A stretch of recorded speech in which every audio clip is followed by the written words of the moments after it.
বর্তমান সরকারের সামনে যেসব বিষয় চ্যালেঞ্জ হিসেবে এসেছে তার মধ্যে অন্যতম আইন শৃঙ্খলা রক্ষা। এমন অবস্থায় দেশ জুড়ে একের পর এক অপরাধের ঘটনা ঘটছে। ছিনতাই, চুরি, ডাকাতি থেকে খুন, ধর্ষণের মতো ঘটনাও সামনে এসেছে।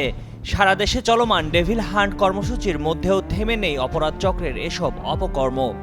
এমন পরিস্থিতিতে দৈনন্দিন কাজে পথে নামতেই যেন মনে ভয় জাগছে সাধারণ মানুষের। অপরাধীরা কাউকেই তোয়াক্কা করছে না, বরং দিনে দিনে তারা আরও বেপরোয়া হয়ে উঠছে। অব্যাহত এমন কর্মকাণ্ডে সাধারণ মানুষের মধ্যে ভীতি ও আতঙ্ক বিরাজ করছে। তবে পরিস্থিতি সামাল দিতে কঠোর অবস্থানে যাচ্ছে আইন শৃঙ্খলা রক্ষা বাহিনী। শুরু হয়েছে জোরদার টহল ও চলছে নজরদারি। এছাড়া রাজধানীর প্রতিটি প্রধান সড়কে আইন শৃঙ্খলা রক্ষা বাহিনী চেকপোস্ট বসানোর সিদ্ধান্ত নিয়েছে। প্রয়োজনে বিজিবিকেও প্রস্তুত রাখা হচ্ছে। এদিকে নানান অপরাধের ঘটনার বিরুদ্ধে বিক্ষোভ মিছিল করেছে বৈষম্য বিরোধী আন্দোলনে অংশগ্রহণকারী বিভিন্ন প্রতিষ্ঠানের শিক্ষার্থীরা।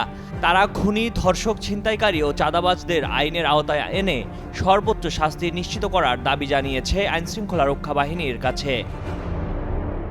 পুলিশ সদর দপ্তরের আইজি এনামুল হক সাগর কালের কণ্ঠকে বলেন, সর্বপ্রকার অপরাধ ঠেকাতে রাত্রিকালীন টহল, চেকপোস্ট পুলিশের পক্ষ থেকে সংশ্লিষ্ট সব ক্ষেত্রে আরও বেশি নজরদারি বাড়ানো হয়েছে। যেসব অনাকাঙ্ক্ষিত ঘটনা ঘটেছে সেগুলোর সঙ্গে জড়িতদের দ্রুতই আইনের আওতায় আনা হচ্ছে। ক্রিমিনোলজি অ্যান্ড পুলিশ সায়েন্স বিভাগের অধ্যাপক মোহাম্মদ ওমর ফারুক কালের কণ্ঠকে বলেন, নানা কারণে সামাজিক ও রাষ্ট্রীয় অস্থিরতা চলছে। মানুষ দিন দিন মানুষের প্রতি সহিংস হয়ে উঠছে।